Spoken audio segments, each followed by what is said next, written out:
Hello, thanks for visiting my reading room. I'm Nancy, reader and tutor and small business owner of West Coast Polar Ice, Italian Ice and Frozen Specialties.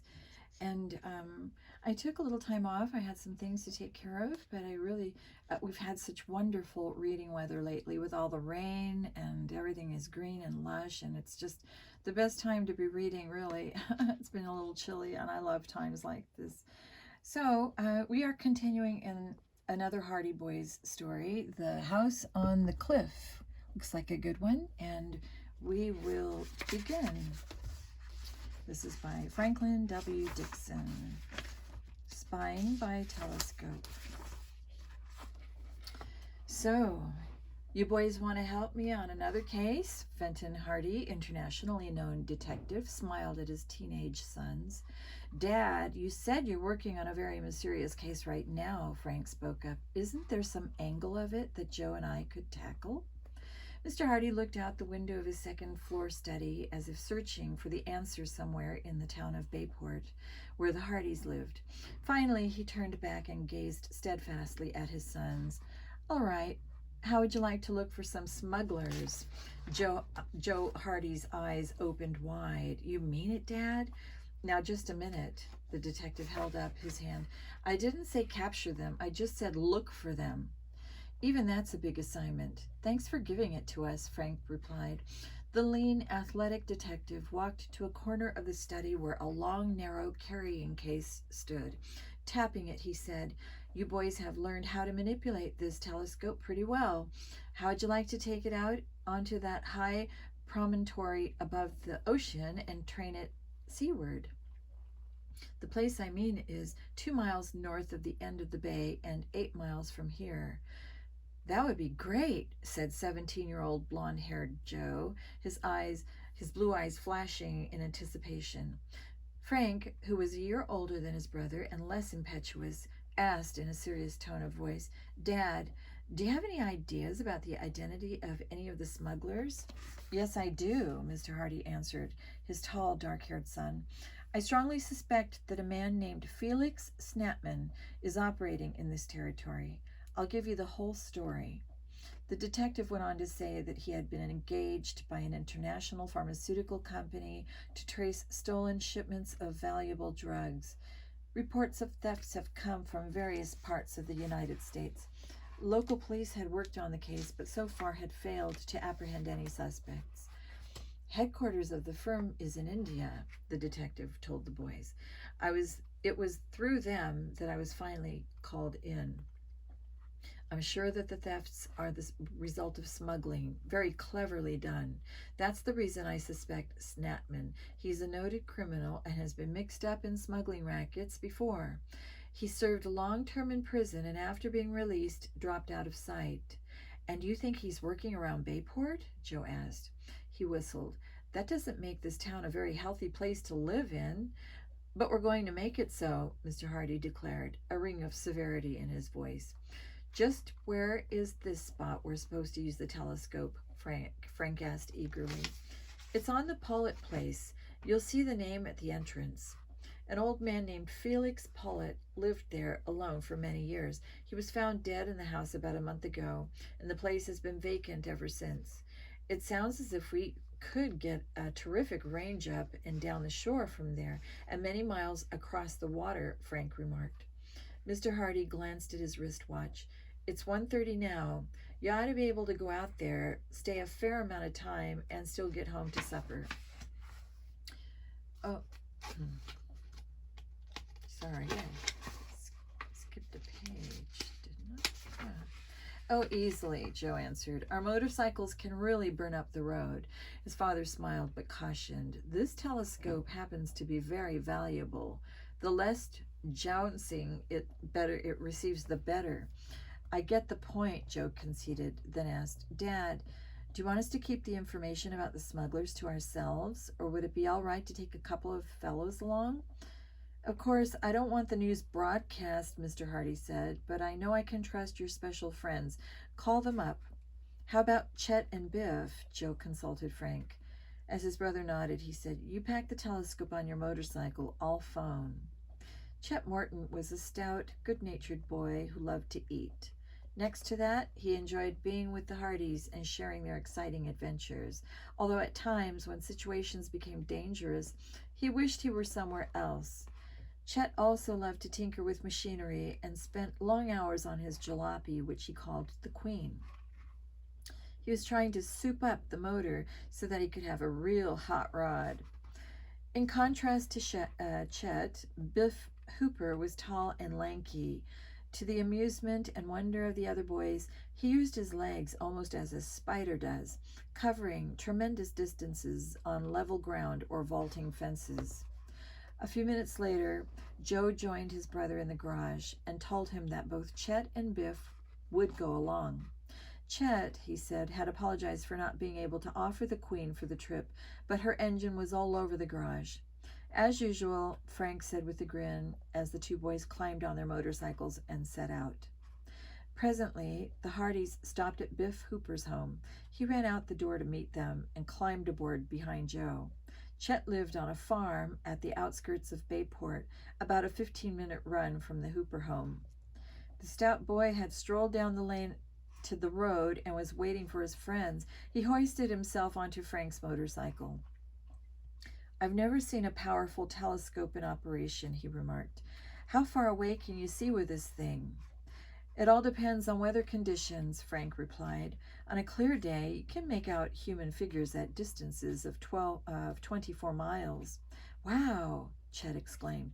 "We ought to be able to find those smugglers easily." "I wouldn't say so," Biff spoke up. "Smugglers have the same kind of boats as everybody else. How close do you have to be to identify a person?" "Oh, about 2.5 miles," Joe answered. The motorcycles chugged along the shore, with Frank watching his speedometer carefully. "We ought to be coming to the Pollitt place soon," he said finally. "Keep your eyes open, fellas." The boys rode on in silence, but suddenly they all exclaimed together, "There it is!" At the entrance to a driveway, thickly lined with trees and bushes, was a stone pillar, into which the name Pollitt had been chiseled. Frank and Joe turned into the driveway. The only part of the house they could see was the top of the roof. Finally, beyond a lawn overgrown with weeds, they came upon the tall, rambling building. It stood like a beacon high above the water. Pounding surf could be heard far below. "This place sure looks neglected," Biff remarked. Dank, tall grass grew beneath the towering trees. Weeds and bushes threatened to engulf the whole building. "Creepy if you ask me," Chet spoke up. "I don't know why anybody would want to live here." The house itself was in need of repairs. Built of wood, it had several sagging shutters, and the paint was flaking badly. "Poor old Mr. Pollitt was probably too sick to take care of things," Frank commented as he looked at several weed-choked flower beds. To the Hardys' disappointment, the sky had become overcast, and they realized that visibility had been cut down considerably. Nevertheless, Frank unstrapped the carrying case and lugged it around to the front of the house. He unfastened the locks, and Joe helped his brother lift out the telescope and attached tripod, pulling up the eye end section first. Biff and Chet exclaimed in admiration. "Boy, that's really neat," Chet remarked. He and Biff watched in fascination as Frank and Joe began to set up the telescope. First, they unfastened the tape with which the tube and tripod legs were tied together. Joe turned the 3 legs down and pulled out the extensions to the desired height. Then Frank secured the tripod legs with the chain to keep them from spreading. "What's next?" Biff asked. "To get proper balance for the main telescope tube, we slide it through this tri-union sleeve toward the eye end, like this." After doing so, Frank tightened the wing nuts on the tripod lightly. Joe picked up the balance weight from the carrying case and screwed it into the right side of the telescope tube, about 1/3 the distance from the eyepiece. "This'll keep the whole thing from being top-heavy," he pointed out. "And what's this little telescope alongside the big one for?" Chet queried. "A finder," Frank explained. "Actually, it's a small guide telescope and helps the observer sight the big telescope on the object more easily. It's as clear as mud," Chet remarked with the grin. He squinted through the ends of both the large and the small telescopes. I can't see a thing, he complained. Joe laughed. And you won't until I insert one of the eyepieces into the adapter of the big telescope and put another eyepiece into the finder. In a few minutes, the Hardys had the fascinating device working. By turning a small knob, Frank slowly swung the telescope from left to right, and each boy took a turn looking out across the water. Not a boat in sight, said Chet, disappointed. Frank had just taken his second turn squinting through the eyepiece when he called out excitedly, I see something. He now began a running account of the scene he had just picked up. It's not very clear, but I see a boat. Must be at least 6 miles out. What kind of boat? Joe put in. Looks like a cruiser or a cutter. It's not moving. Want to take a look, Joe? Frank's brother changed places with him. Say, fellas, a man's going over the side on a ladder. And hey, there's a smaller boat down below. He's climbing into it. Can you see a name or numbers on the big boat? Frank asked excitedly. No, the boat's turned at a funny angle, so you can't see the lettering. You couldn't even if the weather were clearer. Which way is the man in the boat heading? Biff asked. He seems to be going toward Barmet Bay. Joe gave up his position to Biff. Suppose you keep your eye on him for a while, and also the big boat. Maybe it'll turn so you can catch the name on the number on the box. Chet had been silent for several moments. Now he said, do you suppose they're smugglers? Could be, Frank replied. I think we'd better leave and report this to Dad from the first telephone. He was interrupted by the sudden, terrifying scream of a man. Where did that come from? Chet asked with a frightening look. Sounded as if it came from inside, Frank answered. The boys stared at the house on the cliff. A moment later, they heard a loud cry for help. It was followed by another scream. Somebody's in there and is in trouble, Joe exclaimed. We better find out what's going on. Leaving the telescope, the 4 boys ran to the front door and tried the knob. The door was locked. Let's scatter and see if we can find another door, Frank suggested. Frank and Joe took one side of the house, Biff and Chet the other. They met at the rear of the old home and together tried a door there. This, too, was locked. There's a broken window around the corner, Biff announced. Shall we climb in? I guess we'd better, Frank answered. As the boys reached the window, which seemed to open into a library, they heard the scream again. Help! Hurry! Help! Came an agonized cry. Chapter 2, Thief at Work. Joe was first to slide through the broken window. Wait a moment, fellows, he called out, until I unlock this. Quickly, he turned the catch, raised the window, and the other 3 boys stepped into the library. No one was there, and they ran into a large center hall. Hello, Frank shouted. Where are you? There was no answer. Maybe that person was calling for help, who had called for help, had passed out or is unconscious, Joe suggested. Let's look around. The boys dashed in various directions and investigated the living room with its old-fashioned furnishings, the dining room with its heavily carved English oak set, the kitchen, and what had evidently been a maid's bedroom in days gone by. Now it was heaped high and with empty boxes and crates. There was no one in any of the rooms, and the Hardys and their 2 friends met again in the hall. The man must be upstairs, Frank decided. He started up the front stairway, and the others followed. There were several bedrooms. Suddenly, Chet hung back. He wanted to go with his pals, but the eeriness of the house made him pause.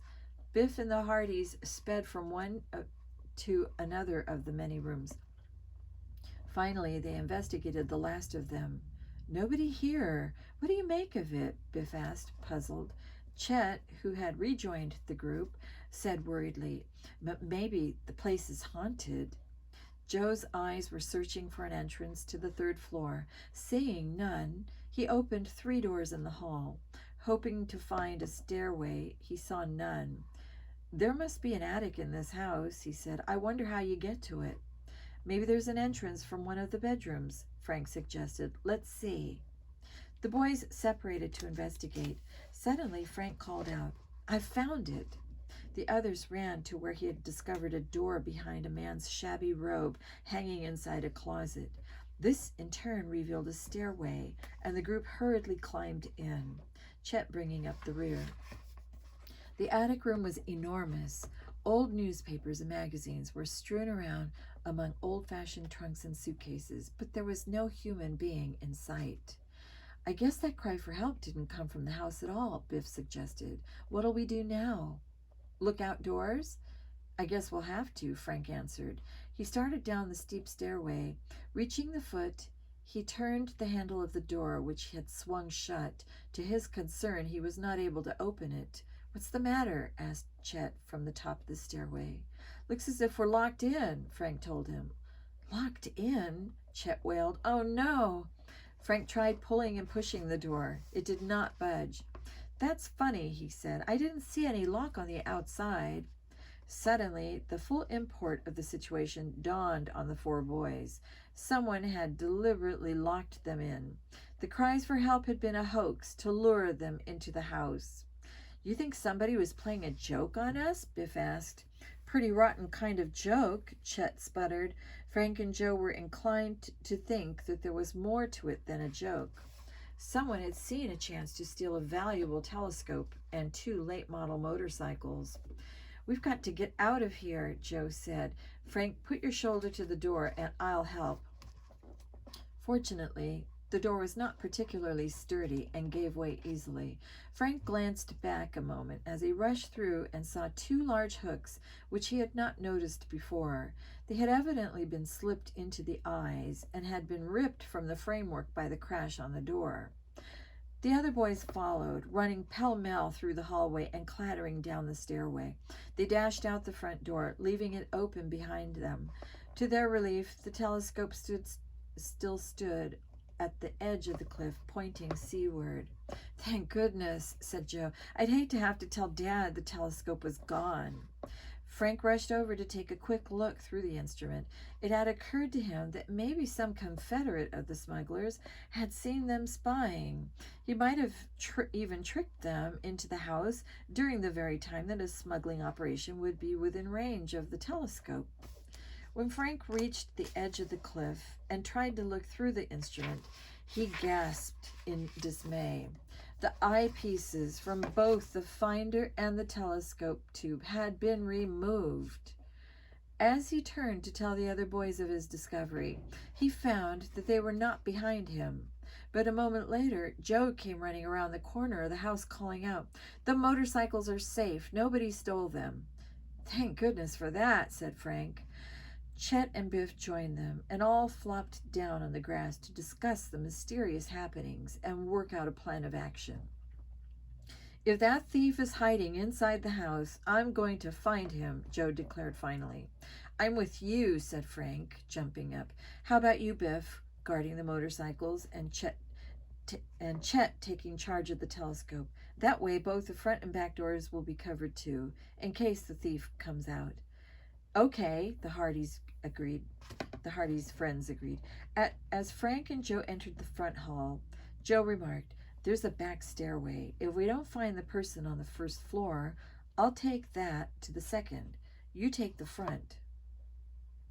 Frank nodded, and the search began. Not only the first, but the second and attic floors were thoroughly investigated without results. "There's only one place left," said Frank, "the cellar." This area also proved to have no one hiding in it. "I guess our thief got away," Frank stated. "And probably on foot," Joe added. "I didn't hear any car, did you?" "No. Maybe he went down the cliff and made a getaway in a boat," Frank suggested. In complete disgust, the Hardys reported their failure to Biff and Chet. Then they packed up the telescope and strapped it onto Frank's motorcycle. "We may as well go home," Joe said dolefully. "We'll have a pretty slim report for Dad." "Slim?" said Biff. "I haven't had so much excitement in 6 months." The boys climbed aboard the motorcycles. As the Hardys were about to start the motors, all 4 of them froze in the seats. From somewhere below the cliff came a demoniacal laugh. Involuntarily, the boys shuddered. Let's get out of here, Chet urged. Frank and Joe had hopped off the motorcycles and were racing in the direction from which the eerie laughter was coming. It may be another trap, Chet yelled after them. Come back! But the Hardys went on. Just before they reached the edge of the cliff, they were thunderstruck and hear the laughter coming from another completely different area. It was actually in back of them. What gives? Joe asked. Search me, his brother answered. The ghost must have a confederate. The boys peered over the edge of the cliff, but could see only jagged rocks that led to the booming surf below. Frank and Joe returned to their chums, disappointed that they had learned nothing and had no explanation for the second laugh. I'm glad it stopped anyhow, said Chet. It gave me goose pimples and made chills run up and down my spine. Biff looked at his wristwatch. I really have to be getting home, fellows. Sorry to break up this manhunt. Maybe you can take me to a bus and come back. The Hardys would not hear of this and said that they would leave at once. They had gone scarcely a mile when the motor on Frank's cycle sputtered and backfired, then died.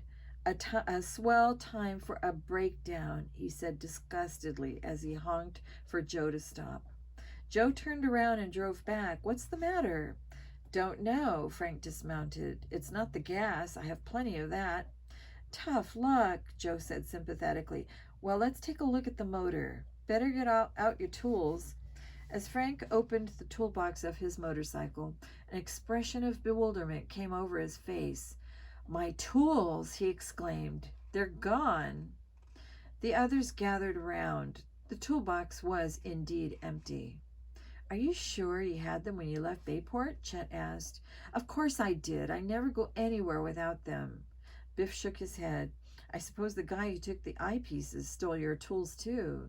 Joe dashed to the toolbox on his own motorcycle and gave a cry of dismay. Mine are gone too. Chapter 3. Landslide. That's a shame, fellows, Chet Morton said. This is sure your day for bad luck. First the eyepieces from your telescope were taken, and now the tools from your motorcycles. And all by the same person, I'm sure, Frank remarked grimly. Some slick operator, whoever he is, Joe added gloomily. Chet put his hands into his trouser pockets and, with a grin, pulled out a pair of pliers, a screwdriver, and a wrench. I was working on the Queen this morning, he explained. Good thing I happened to put these in my pocket. I'll say, Frank declared gratefully, taking the tools from Chet, which Chet handed over. He unfastened the housing of the motor and began checking every inch of the machinery. Finally, he looked up and announced, I guess I've found the trouble, a loose connection. Frank adjusted the wires, and a moment later, the vehicle's motor was roaring normally. The housing was put back on, Chet's tools were returned with thanks, and the four boys set off once more. Let's hope nothing more happens before we get home, Biff said with a wry laugh. I'll second that, Joe said emphatically. For 5 minutes, the cyclists rode along in silence, their thoughts partly on the passing scenery, but mostly on the mystery in which they had become involved. Joe's mind was racing with his throbbing motorcycle. In a few minutes, he had far outdistanced his brother. Frank did not dare go any faster because of the telescope strapped onto his handlebars. Presently, Joe reached a spot in the road where it might be cut out of the hillside on the right. There was a sharp curve there. The motorcycle took it neatly, but he and Biff had scarcely reached the straightaway beyond when they heard a thunderous sound behind them. What's that? Joe cried out. Biff turned to look over his shoulder. A landslide, he shouted. Rocks and dirt, loosened by heavy rainstorms, were tumbling down the steep hillside at terrific speed. Frank! Joe cried out in horror. He jammed on his brake and disengaged the engine. As he ran back to warn his brother, Joe saw that he was too late. Biff had rushed up, and both could only stare helplessly, their hearts sinking. Frank and Chet came around the corner at good speed and ran full tilt into the landslide. Its rumbling sound had been drowned out by the pounding surf and their own roaring motor. The two boys, the motorcycle, and the telescope were bowled over by the falling rocks and earth. As the rain of debris finally stopped, Joe and Biff reached their sides. "Frank! Chet!" they cried out in unison. "Are you hurt?" Frank, then Chet, sat up slowly. Aside from looking a bit dazed, they seemed to be all right. "Rock! I just missed my head," Frank said finally. "I got a mean wallop on my shoulder," Chet panted gingerly, rubbing the sore spot. "You fellows were lucky," Biff spoke up, and Joe nodded his intense relief. "How about the telescope?" Frank asked quickly. "Take a look at it, will you, Joe?" The battered carrying case pushed out of the straps, which had held it in place on the motorcycle, lay in the road, covered with stone and dirt. Joe opened the heavily lined box and carefully examined the telescope. "It looks all right to me," he said in a relieved voice. "Of course, we won't know for sure until we try other eyepieces in it, but at least nothing looks broken." By this time, Frank and Chet were standing up, and Biff remarked, "While you two are getting your breath, Joe and I can take the biggest rocks out of the way. Some motorist may come speeding along here and break his neck or wreck his car unless this place gets cleaned up." "Oh, I'm okay," Chet insisted. "The rock that hit me fell just like Bender, that big end on the Milton High team. He's hit me many a time the same way." Frank, too, declared that he felt no ill effects. Together the boys flung rock after rock into the field between the road and the water, and in pairs carried the heavier rocks out of the way. "Guess we're all set now," Frank spoke up. "Biff, I'm afraid you're going to be late getting home," he chuckled. "Who is she?" Biff reddened a little. "How'd you guess?"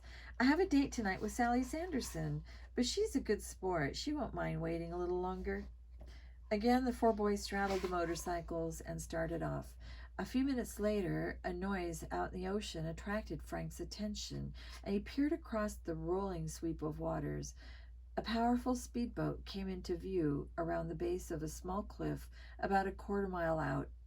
It was followed by a short distance by a similar but larger craft. Both boats were traveling at high speed.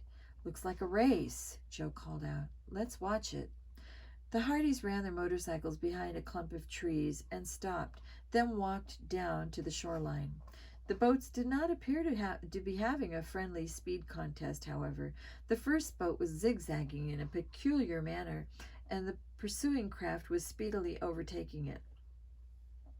"See, that second boat is trying to stop the other one," Frank exclaimed. "It sure is. Wonder what's up," said Joe intensely. "I wish that telescope was working. Can any of you fellows make out the names on the boats?" "No," the others chorused. The two men standing in the bow of the pursuing craft were waving their arms frantically. The first boat turned as if about to head toward the shore. Then, apparently, the helmsman changed his mind, for at once the nose of his boat was pointed out into the ocean again. But the moment of hesitation had given the pursuers the chance they needed. Swiftly, the gap between the racing craft grew smaller and smaller until the boats were running side by side. They were so close together that a collision seemed imminent. "They'll all be killed if they aren't careful," Frank muttered as he watched intently. The lone man in the foremost craft was bent over the wheel. In the boat behind, one of the two men suddenly raised his right arm high. A moment later, he hurled an object through the air. It landed in back of the engine housing in the center of the craft. At the same time, the larger boat sped off seaward. "What was that?" Chet asked. Suddenly a sheet of flame leaped high into the air from the smaller boat. There was a stunning explosion, and a dense cloud of smoke rose in the air. Bits of wreckage were thrown high, and in the midst of the boys saw the occupant hurled into the water. Swiftly, the whole boat caught fire. The flames raced from bow to stern. "That man!" shouted Frank. "He's alive!" The boys could see him struggling in the surf, trying to swim ashore. "He'll never make it," Joe gasped. "He's all in." "We've got to save him!" Frank cried out. Chapter 4. The Rescue. The Hardy boys knew that they had no time to lose. It was evident that the man in the water had been injured by the explosion and could not swim much longer. "We'll never reach him," Chet said, as the four boys dashed across the rocks and grass to the shore. Suddenly, Frank cried out, "I see a rowboat up on the beach." His sharp eyes had detected a large rowboat almost completely hidden in a small cove at the bottom of the cliff. "We'd make better time in that." A huge rock jutting out of the water cut the cove off from the open part of the beach. "We'd have to go up to that ridge and then down," Joe objected. "I'll swim out." "I will too," said Biff. The two plunged into the water and struck out for the stricken man. Meanwhile, Frank and Chet sped up the slope, cut across a strip of grass, and began running down the embankment toward the rowboat. "That man's still afloat," Frank shouted as he looked out over the water. Joe and Biff were making good time, but were a long way from the man, who seemed now to be drifting with the outgoing tide. The explosion victim, fortunately, had managed to seize a piece of wreckage and was hanging on to it. Slipping and scrambling, Frank and Chet made their way down the slope. Rocks rolled and tumbled ahead of them. But finally they reached the bottom safely and examined the boat. It was battered and old, but evidently still seaworthy. There were 2 sets of oars. "Grab hold," Frank directed Chet. The boys pulled the boat across the pebbles and into the water. Swiftly they fixed the oars in the locks and took their places. Pulling hard, Frank and Chet rowed toward the distressed swimmer. Presently they overtook Joe and Biff, who clambered aboard. The man had seen the boys and called feebly to them to hurry. "Faster," Joe urged. "He looks as if he'll go under any second." The motorboat in the background was still blazing fiercely, flames shooting high in the air. The craft was plainly doomed.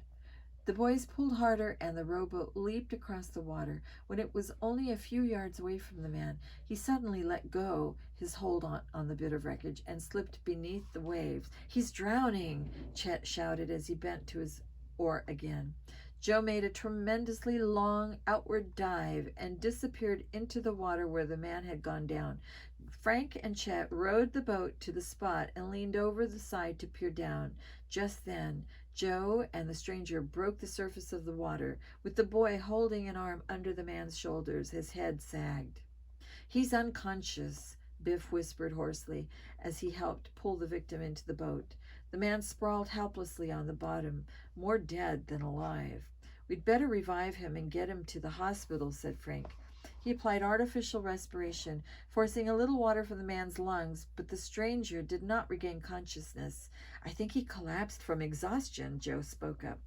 Frank and Chet took off their jackets and wrapped them around the wet figure. "How about taking him to the farmhouse over there, along the road?" Chet suggested.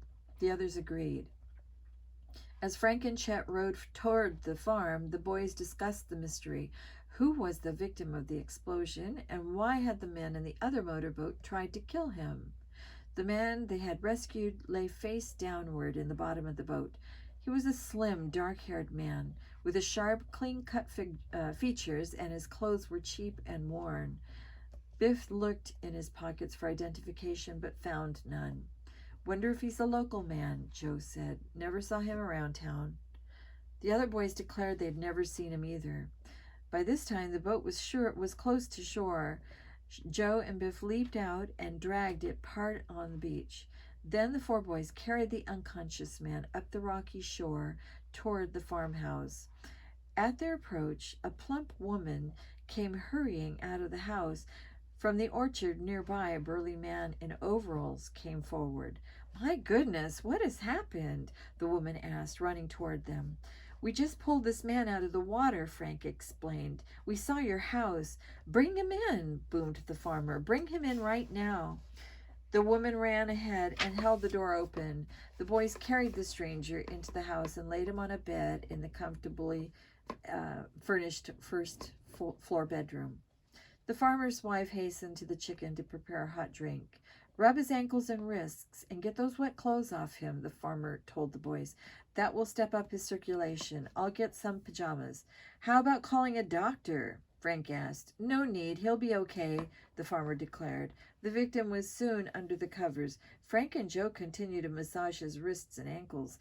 At last, the stranger stirred feebly. His eyelids fluttered. His lips moved, but no words came. Then his eyes opened, and the man stared at those around him as though in a daze. Where am I? He muttered faintly. You're safe, Frank assured him. You're with friends. You saved me? Yes. Pretty near? Cashed in, didn't I? You nearly drowned, but you're all right now. When you feel like talking, you can tell us the whole story, said Frank. But in the meantime, we'll call the police or the Coast Guard and report those men who tried to murder you. The man in the bed blinked and looked out the window. Finally, he said, No, don't do that. The boys were shocked. Why not? Joe burst out. The man was thoughtfully silent for a moment, then said, Thanks, but I'd rather let matters stand as they are. I'll take care of it as soon as I gain my strength back. The rescued man turned to the farmer. Okay with you if I stay here overnight? I'll pay you, of course. The farmer put out his hand. The name's Kane, and you're welcome to stay until you feel strong. Nobody can say I ever turned a sick man away. And what's your name? The patient hesitated a moment. Jones. Bill Jones, he said at last. It was so evidently a false name that the Hardys glanced knowingly at each other.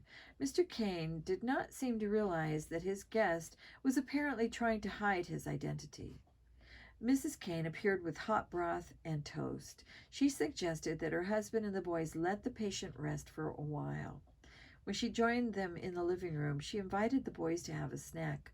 Chet readily accepted for all of them. The snack consisted of sandwiches of home-cured ham and cheese, glasses of fresh milk, and rich lemon pie, frothy with meringue. Chet beamed. Mrs. Kane, you ought to open a restaurant. I'd be a steady customer. You're the best pie maker I've ever met.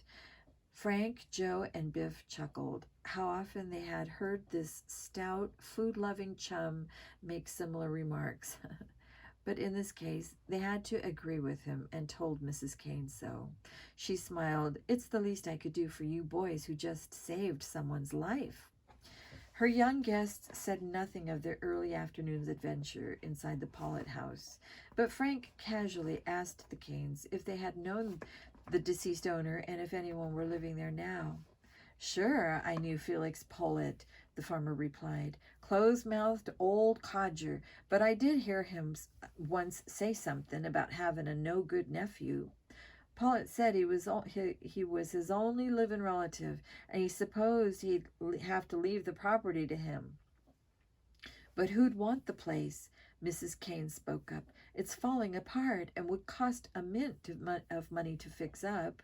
Joe grinned. Sounds like a haunted house, he remarked pointedly. Funny you should say that, Mrs. Kane looked at Joe. There was a family stopped here the other day, wanted to buy some eggs. One of the little girls said they'd had a terrible scare. They'd stopped at the old Pollitt place to have a picnic and were scared out of their wits by moans and groans and queer laughs from the house. Mr. Kane's face broke into a grin. The kid's imagination sure was running away with itself. I'm not so sure about that, his wife disagreed. I think some boys were in there playing pranks. After Frank and Joe and their friends had left the farmhouse, they discussed the strange noises at the Pollitt place from this new angle. Biff frowned. If those ghosts are from Bayport High, they'll sure have a laugh on us, he remarked. They sure will, Chet agreed. I'd hate to face them on Monday. Frank and Joe were not convinced.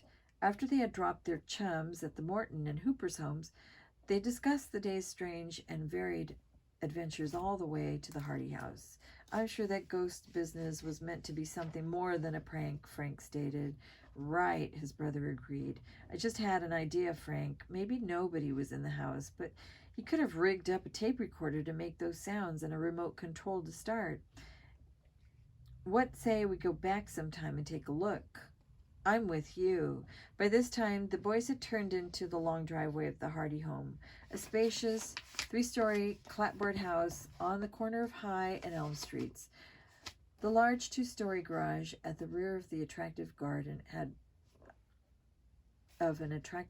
had once been a barn. Frank and Joe parked their motorcycles, unstrapped the telescope, and carried it to the back porch.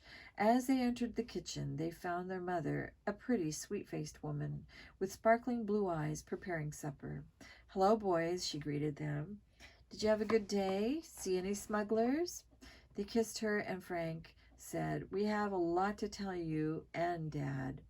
He's in the study upstairs. I'll go up with you right away, and we can talk while the chicken's roasting and the potatoes baking." The three hurried up the room, where Mr. Hardy was busy looking in a large metal file in which he kept important records. The detective stopped his work and listened with rapt attention as Frank and Joe gave a detailed account of their adventures. "We sure fell for that cry for help," Joe exclaimed. "I'm sorry about the stolen eyepieces from the telescope. And I hope it wasn't damaged when I had my spill," Frank added. He smiled wanly. "You'll probably want to discuss us from your detective force. You'll probably want to dismiss us from your detective force." "Nothing of the kind," his father said. "But now, let's discuss what you saw through the telescope. You said you spotted a man who climbed down the ladder of a boat and went off in a smaller one. Could he have been the same fellow who calls himself Jones?" "We couldn't identify him," Joe replied, "but he might be." Frank snapped his fingers. "Yes, and he could be one of the smugglers." "But who threw that hand grenade at him?" Joe asked. "Not one of his own gang, surely. And those guys in the other speedboat, they couldn't have been Coast Guard men, even in disguise. They wouldn't use grenades." "Joe's right on the second point," Mr. Hardy agreed. "But Jones may still be a smuggler." "You mean he might have done something to make his boss mad, and the boss sent out a couple of men to get him?" Joe asked. The detective nodded. "If this theory is right, and we can persuade Jones to talk before he either rejoins the gang or starts trying to take revenge, then we might get him to turn state's evidence." The boys were excited. Both jumped from their chairs, and Joe cried out eagerly, "Let's go talk to him right now. By morning, he'll be gone." Chapter 5, Pretzel Pete. "Just a minute," Mrs. Hardy said to her sons. "How about supper?" "We can eat when we come back from our interview with Jones," Joe answered. "Mother, he may decide to leave the farmhouse any time." Despairingly, Mrs. Hardy returned to her husband. "What do you think, Fenton?" The detective gave his wife an understanding smile, then turned to Frank and Joe. "Didn't you say Jones was in pretty bad shape?" "Yes, Dad," Frank replied. "Then I doubt very much that he'll try to leave the Canes home before the time he set, tomorrow morning. I'm sure that it'll be safe for us to eat Mother's good supper and still see our man in time." Joe subsided, and to make his mother feel better, said with a smile, "Guess I let this mystery go to my brain for a minute. As a matter of fact, I have an empty space inside of me big enough to eat 2 suppers. Mrs. Hardy tweaked an ear of her energetic son, just as she had frequently done ever since he was a small boy. He smiled at her affectionately, then asked what he could do to help with supper. "Well, suppose you fill the water glasses and get milk for you and Frank," Mrs. Hardy said, as she and Joe went downstairs together. At the table, as often happened at meals in the Hardy home, the conversation revolved around the mystery. Frank asked his dad if he had made any progress on his part in the case concerning the smugglers. "Very little," the detective replied. "Snapman is a slippery individual. He covers his tracks well. I did find this out, though. The law firm which is handling old Mr. Pollitt's affairs has had no luck in locating the nephew to whom the property was left. Mr. Kane said he'd heard Mr. Pollitt call his nephew a no-good," Frank put it. "That's just the point," Mr. Hardy said. "The lawyers learned from the police that he's a hoodlum and is wanted for burglary." Frank whistled. That puts the nephew in a bad spot, doesn't it? If he shows up to claim the property, he'll be nabbed as a criminal. Exactly, Mr. Hardy answered. What will become of the property? Joe queried. His father said he thought the executors might let the house remain vacant, or they might possibly rent it. They could do this on a month-to-month basis. This would give added income to the estate, which wouldn't do the nephew much good if he were in jail, Mrs. Hardy put in. That would depend on how long his sentence was, her husband said. He may not be a dangerous criminal. He may just have fallen into bad company and unwittingly became an accessory in some holdup or burglary. In that case, Frank remarked, he may realize that he wouldn't have to stay in prison long. He may appear to claim the property, take his punishment, and then lead a normal, law-abiding life out of his uncle's place. Well, I suppose so, Mr. Hardy replied. The trouble is, so often when a young man joins a group of hoodlums or racketeers, he's black-matted for the rest of his life, even though he tries to go straight. The detective smiled. The best way to avoid such a situation is never get into it. At this moment, the phone rang, and Frank went to answer it. It's for you, Dad, he called, coming to the table. Mr. Hardy spent nearly 15 minutes in conversation with the caller. In the meantime, the boys and Mrs. Hardy finished their supper. Then, while Mr. Hardy ate his dessert, he told his family a little about the information he had just received on the phone. More drugs have disappeared, he said tersely. I'm positive now that Snapman is behind all this. Were the drugs stolen around here? Frank asked. We don't know, his father answered. A pharmaceutical house in the Midwest was expecting a shipment of rare drugs from India. Where the package arrived, only half the order was there. It was evident that someone had cleverly opened the package, removed part of the shipment, and replaced the wrapping so neatly that neither the custom officials nor the post office would be aware that the package had not been tampered with. How long ago was this? Nearly 2 months ago. It seems that the pharmaceutical house wasn't ready to use the drugs until now, so hadn't opened the package. Then, said Joe, the drugs could have been removed right on the premises and have had nothing to do with smugglers. You're right, Mr. Hardy agreed. Each time the drugs are reported missing, there's a new angle to the case. Although I'm convinced Snapman is in back of it, how to prove this is a real big stickler. Mr. Hardy went on to say that the tip he had received about Snapman being in the Bayport area had been a very reliable one. He smiled. I'll tell you a little secret. I have a very good friend down on the waterfront. He picks up many kinds of information for me. His name is Pretzel Pete. Pretzel Pete, Frank and Joe cried out. What a name. That's his nickname among the waterfront, Mr. Hardy told them. He laughed. During the past few years, I've munched in on so many of the pretzels he sells. I think I'm his best customer. By this time, the boy's father had finished his dessert, and he suggested they leave at once for the Kane farmhouse. He brought his black sedan from the garage, and the boys hopped in. It did not take long to cover the 6 miles to the place where Jones was spending the night. Why, the house is dark, Frank remarked, puzzled. Maybe everyone's asleep, Joe suggested. This early? Frank protested. Mr. Hardy continued on down the lane. There was no sign of anyone around the place. Frank remarked that perhaps the farmer and his wife had gone out for the evening. But I'm surprised that they would leave Jones alone in his condition, he added. I'm quite sure they wouldn't, as Frank answered. If they're asleep, I'm afraid we'll have to wake them. He pulled out in front of the kitchen entrance. Frank was out of his car in an instant. The others followed. He rapped on the door. There was no answer. Let's try the front door, Joe suggested. Maybe that has a knocker on it.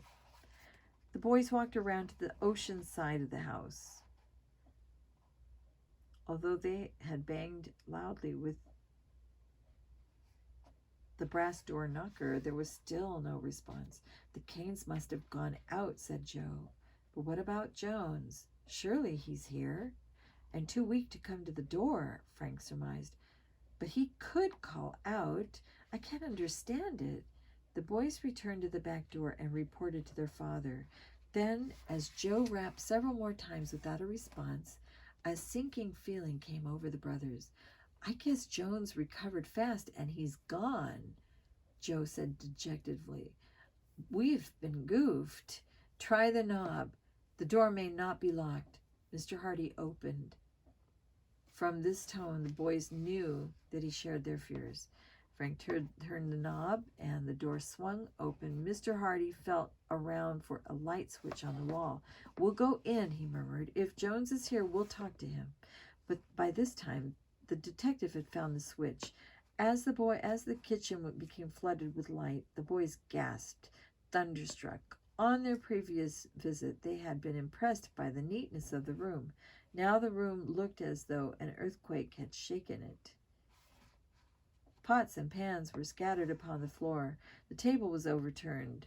A chair lay upside down. Shattered bits of cups and saucers were strewn all over the floor. What happened? Frank exclaimed in bewilderment. There's been a fight, or a struggle of some kind, said Mr. Hardy. Let's see what the rest of the house looks like. The boys opened the door to the adjoining living room. Frank snapped on the wall switch. There was a horrifying sight met the Hardy boys. The farmer and his wife, bound and gagged, were tied to chairs in the middle of the room. Swiftly, Frank, Joe, and their father rushed over to Mr. and Mrs. Kane. They had been tied with strong ropes and so well gagged that the couple had been unable to utter a sound. In a minute, the Hardys had loosened the bonds and removed the gags. Thank goodness, Mrs. Kane exclaimed with a sigh of relief, searching her arms. Her husband, spluttering with rage, rose from his chair and hurled the ropes to one side. Those scoundrels, he cried out. Frank hastily introduced his father, then asked, what happened? For several moments, Mr. and Mrs. Kane were too upset to tell their story, but finally the farmer staggered over to the window and pointed down the shore road. They went that way, he roared. Follow them. Who? Those thugs who tied us up. They took Jones. Chapter 6, The Strange Message. How long ago did those kidnappers leave? Frank asked the Canes quickly. About 10 minutes, replied the farmer. Maybe you can catch them if you hurry. Come on, Dad, Frank cried. Let's go after them. Mr. Hardy needed no further urging. He and his sons ran out of the house and jumped into the car. That's rough stuff, Joe said to his father as they turned onto the shore road, barging into a house, tying up the owners, and kidnapping a guy. Yes, Mr. Hardy agreed. It looks as though your friend Jones is mixed up in some kind of racket. Those men must have been pretty desperate to risk breaking into an occupied house. The boy's father was able to follow the tracks of the car from the tread marks in the dusty road, but soon there were signs that another car had turned onto the shore road from a side lane, and the trail became confused. The Hardys passed the lane that led into the Pollitt place and continued on until they came to a hilltop. Here they could get a clear view of the road winding along the coast for several miles. There was no sign of a car. We've lost them, I guess, said Frank in disappointment, as Mr. Hardy brought the sedan to a stop. They had too much of a head start, Joe remarked. If only we'd gotten to the farm sooner. Well, we may as well go back. Mr. Hardy agreed, turned the car around, and once more the Hardys headed for the farm. On the way, they discussed the mysterious kidnapping and speculated on the identity of those responsible. I'll bet those men in the other motorboat saw us rescue Jones, or else they heard somehow that he'd been taken to the farmhouse, Joe surmised. If they are the kidnappers, I wonder what will happen to Jones now, Frank said gravely. They tried to kill him once. Maybe they'll just hold him prisoner, Mr. Hardy stated thoughtfully. They were probably afraid he'd tell all he knew and couldn't afford to leave him at the farmhouse. When they got back to the Canes, they found the farmer and his wife somewhat recovered from their harrowing experience. Mrs. Cane was busy straightening up the kitchen. We couldn't catch them, Frank reported sadly. Well, those hoodlums had a high-powered car, and they weren't wasting any time. I could see 'em from the window as they went down the lane, the farmer remarked, frowning angrily at the recollection. Please tell us exactly what happened, Mr. Cane, Joe urged. Well, Mabel and I were here in the kitchen, the man began. Mabel was washing the supper dishes when this fellow came to the door. He was a tall chap with a long, thin face. He asked us if we were looking after the man that was almost drowned earlier. The farmer's wife took up the tale. When we said we were, the fellow told us that Mr. Jones was his brother and that he'd come to take him away. I got suspicious, Mr. Cane broke in.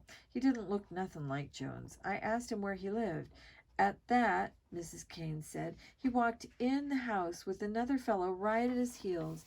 They grabbed my husband, Henry, put up an awful fight, but he was outnumbered. When I tried to help, a third man appeared from nowhere and held me back. They dragged us into the living room, tied us to those chairs, and put the gags in our mouths. The farmer continued. Then we heard him going into Jones' room. Pretty soon they carried him out to a car where a fourth fellow was sitting at the wheel. Did Jones put up a fight when they took him away? Frank asked. He tried to. He hollered for help, but of course I couldn't do anything, and he was too weak to struggle much. This whole affair is very peculiar, Mr. Hardy observed. Perhaps Jones is mixed up in the smuggling going on around here. But who were those 4 men, I wonder? Mrs. Cane shook her head. All I know, we're sure glad you and your sons came out tonight. There's no telling how long we'd have been tied up before someone found us. We're glad, too, that we got here, Frank replied. You folks say your name's Hardy? Said the farmer. Any relation to Fenton Hardy? Right here, the detective smiled. Pleasure to know you, exclaimed Cane heartily, putting out his hand. If anyone can get to the bottom of this business, you can. I'll certainly try, the boy's father promised. The Hardys bade the farmer and his wife goodbye. They promised to call again at the Cane farm as soon as they had any further information.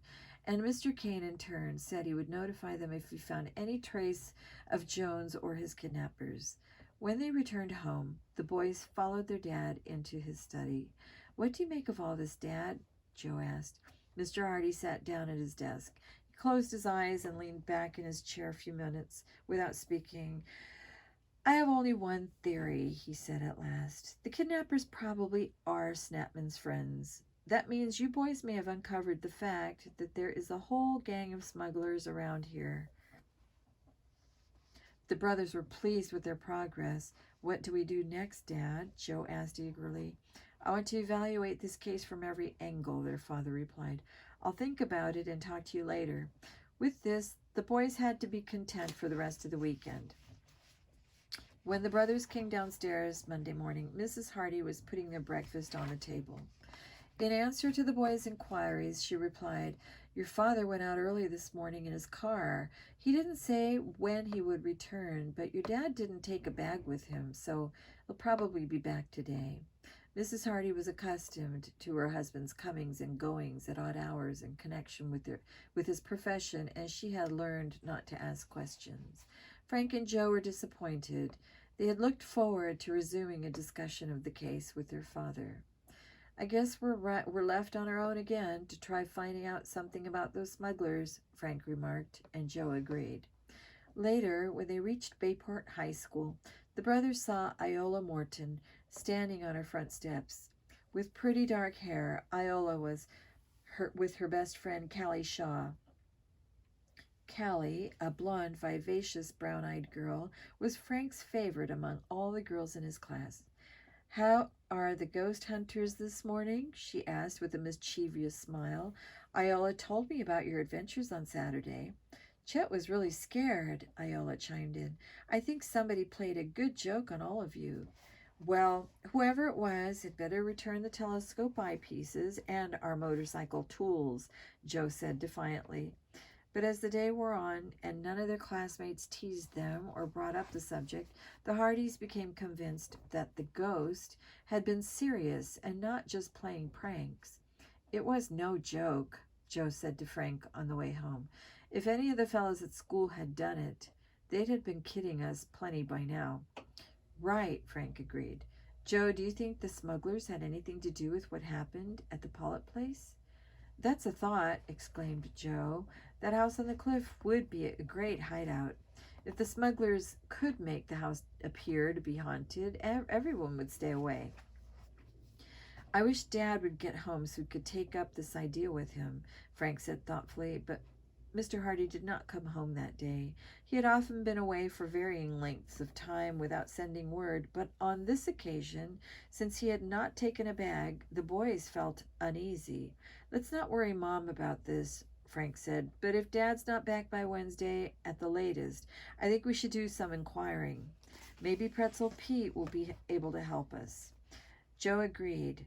Wednesday was the start of their summer vacation, and they could give full time to trying to locate their dad. On Tuesday afternoon, the mystery of Mr. Hardy's absence took a strange turn.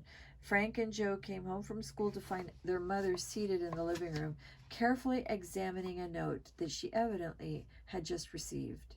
Come here, boys, Mrs. Hardy said in an apprehensive tone. Look at this and tell me what you think. She handed the note to Frank. What is it? He asked quickly. Word from Dad? It's supposed to be. The boys read the note. It was typed on a torn sheet of paper, and the signature looks like Fenton Hardy's. It read, I won't be home for several days. Don't worry, Fenton. That was all. There was nothing to indicate where the detective was, nothing to show when the note had been written. When did you get this, Mom? Asked Frank. It came in the afternoon mail. It was addressed to me, and the envelope had a Bayport postmark. Why are you worried? Joe asked. At least we've heard from Dad, but I'm not sure he sent the note. What do you mean? Your father and I have an agreement. Whenever he writes me, he puts a secret sign beneath his signature. Fenton was always afraid that someone would forge his name to a letter or note and perhaps get papers or information that he shouldn't have. Frank picked up the note again. There's no sign here, just Dad's signature. It may be his signature. If not, it's a very good forgery. Mrs. Hardy was plainly worried. If Dad didn't write this note, Joe asked, who did and why? Your father has many enemies, criminals whom he had been instrumental in sending to prison. If there had been any foul play, the note might have been sent to keep us from being suspicious and delay any search. Foul play? Exclaimed Frank in alarm. Then you think something has happened to Dad? Chapter 7, The Hidden Trail. Joe put an arm around his mother. Frank and I will start a search for Dad first thing tomorrow, her son said reassuringly. Next morning, as the boys were dressing, Joe asked, Where shall we start, Frank? Down at the waterfront. Let's try to find Pretzel Pete and ask him if Dad talked to him on Monday. He might give us a lead. Good idea. The brothers reached the Bayport waterfront early. It was the scene of great activity. A tanker was unloading barrels of oil, and longshoremen were trundling them to waiting trucks. At another dock, a passenger ship was tied up. Porters hurried about carrying luggage and packages to a line of taxicabs. Many sailors strolled around the busy street. Some stepped into restaurants, others into amusement galleries. I wonder where Pretzel Pete is, Frank mused in. He and Joe had walked 4 blocks without catching sight of the man. Maybe he's not wearing his uniform, Joe surmised. You know, the one Dad described. Let's turn and go back the other way beyond the tanker, Frank suggested. The boys reversed their direction and made their way through the milling throng for 6 more blocks. Suddenly, Joe chuckled. Here comes our man. Strolling toward them and hawking the product he had for sale came a comical-looking individual. He wore a white cotton shirt with a very loose-fitting coat. Around his neck was a vivid red silk handkerchief embroidered with anchors. The vendor's trousers had been narrowed at the cuff with bicycle clips to keep them from trailing on the ground, with the result that there was a continuous series of wrinkles from the edge of his coat to his ankles. The man wore a white hat which came down to his ears. On the wide brown band, the name Pretzel Pete was embroidered in white letters. Boy, that's some gear, Frank murmured. Pretzel Pete's garb was bizarre, but he had an open, honest face. He stopped calling pretzels, hot pretzels, best in the land, and smiled at the Hardys. He set down the large metal food warmer he carried. From the top of it rose 3 short aerials, each ringed with a dozen pretzels. You like 'em hot, or do you prefer 'em cold? He asked the brothers. Joe grinned. If they're good, I can eat 'em anyway. Then he whispered, we're Mr. Fenton Hardy's sons. We'd like to talk to you. At that moment, a group of sailors brushed past. Pretzel Pete did not reply until they were out of earshot. Then he said to the boys, come into the warehouse. The brothers followed him down the street a short distance and through a doorway into an enormous room which at that moment was practically empty. You've bought a message from your pop? The vendor asked. Quickly, Frank explained to him that their fathers seemed to be missing. We thought you might have heard this. Yes, I did, Pretzel Pete answered, but I didn't think nothing about it. I always thought detectives disappeared, sometimes in order to fool people they were after. They sometimes do, Joe told him, but this time seems to be different. Dad said he often come down here to get information from you because you always give him good tips, and we wondered if you had seen him lately. Yes. When? Monday morning. Dad has been gone ever since. The man frowned, picked up a pretzel from one of his aerials, and began to munch on. Help yourselves, fellows. Frank and Joe each took one of the pretzels. They had just bitten into the delicious salted rings when Pete continued. Now you got me worried. Your pop's a fine man, and I wouldn't want anything to happen to him. I'll tell you a place you might look for him. Pretzel Pete said that he had picked up a bit of information that led him to think an East Indian sailor named Ali Singe might be engaged in some smuggling. The vendor did not know what ship he sailed on, but he understood that the man had come ashore for a secret meeting of some gang. This here meeting, Pretzel Pete explained, was being held out in the country somewhere off the shore road.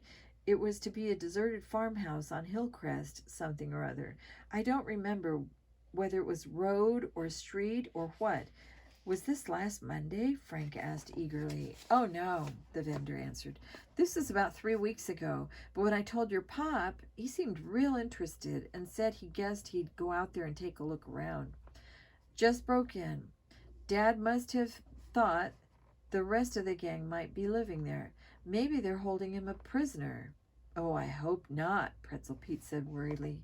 But you fellows had better get right out there and take a look. Well, we certainly will, Frank told the man. The brothers thanked Pretzel Pete for the information, then hurried home. Mrs. Hardy was not there, so they did not have a chance to tell her about their plans. We'll leave a note, Frank decided, and quickly wrote one. Their hopes high, the brothers set off on their motorcycles on the search for their dad. By now, they were very familiar with the shore road, but did not recall having seen any sign reading Hillcrest. Suppose it's not marked, said Joe. We'll never find it. Frank gripped his handlebars hard. If Dad found it, we won't give up until we do. The motorcycles chugged past side road after side road. The farther away from Bayport the boys went, the farther apart those roads became. After a while, they came to the Canes farmhouse and were tempted to stop to see if they might know where Hillcrest was. But just then, a short distance ahead, Joe saw a small car suddenly turn into a shore road. It seemed to have come right out of a clump of bushes and trees. Come on, Frank, let's investigate that place. The boys pushed ahead, hoping to speak to the driver of the car, but he shot down the road in the very opposite direction at terrific speed. When Frank and Joe reached the place from which he had just emerged, they saw that it was a road, though hardly noticeable to anyone passing by. "I'll take a look and see where it goes," Frank said, shutting off his motorcycle and walking up the grassy rutted lane. Suddenly, he called back, "We're in luck, Joe. I see a homemade sign on a tree. It says Hillcrest Road." Frank returned to his brother, and the boys trundled their machines up among the trees to hide them. Then they set off afoot along the almost impassable wood road. "There aren't any tire tracks," Joe remarked. "I guess that fellow who drove out of here must have left his car down at the entrance." Frank nodded, and then in a low tone suggested that they approach the deserted farmhouse very quietly in case members of the gang were there. "In fact, I think it might be better if we didn't stay on this road, but went through the woods." Joe agreed, and silently the Hardys picked their way among the trees and through the undergrowth. 5 minutes later, they came to a clearing in which stood a ramshackle farmhouse. It looked as if it had been abandoned for many years. The young sleuths stood motionless, observing the run-down building intently. There was not a sound of activity either inside or outside any place. After the boys had waited several minutes, Frank decided to find out whether or not anyone was around. Picking up a large stone, he heaved it with precision aim at the front door. It struck with a resounding thud and dropped to the floor of the sagging porch. Frank's action brought no response, and finally he said to Joe, "I guess nobody's home. Let's look in." "Right," Joe agreed, "and if Dad's a prisoner there, we'll rescue him." The boys walked across the clearing.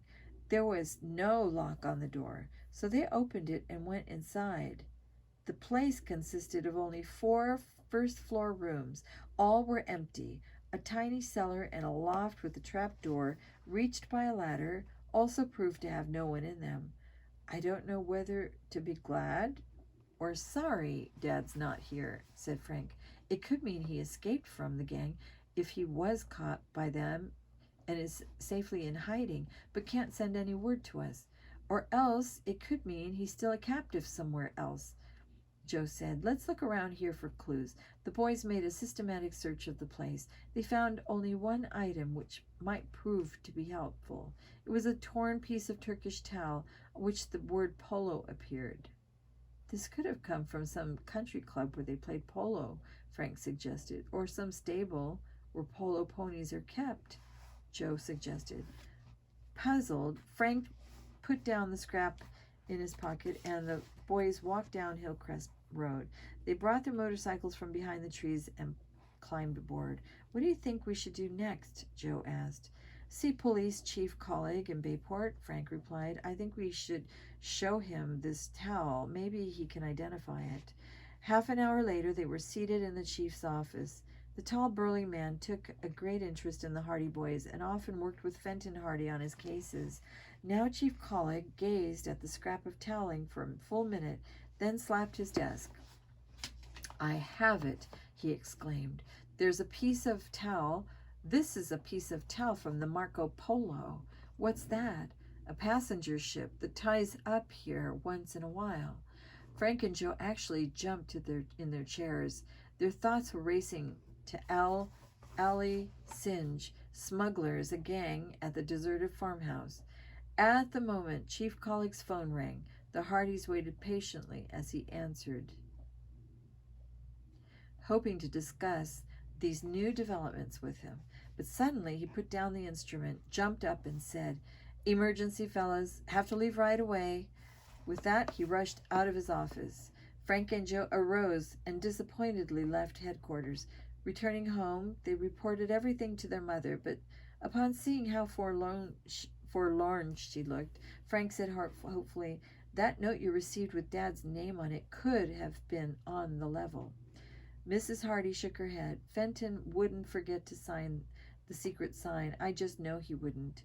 Word suggested quickly and spread through Bayport that the famous Fenton Hardy had disappeared. Early the next morning, a thick-set, broad-shouldered young man presented himself at the front door of the Hardy home and said he had something to tell them. Mrs. Hardy invited him to step inside, and he stood in the hall, nervously twisting a cap in his hands. As Frank and Joe appeared, the man introduced himself as Sam Bates. "I'm a truck driver," he told them. "The reason I came around to see you is because I heard you were looking for Mr. Hardy. I might be able to help you." And we'll stop right there as my phone is about to die. So we will pick it up in the next few minutes, the second part of this Hardy Boys mystery. Good night.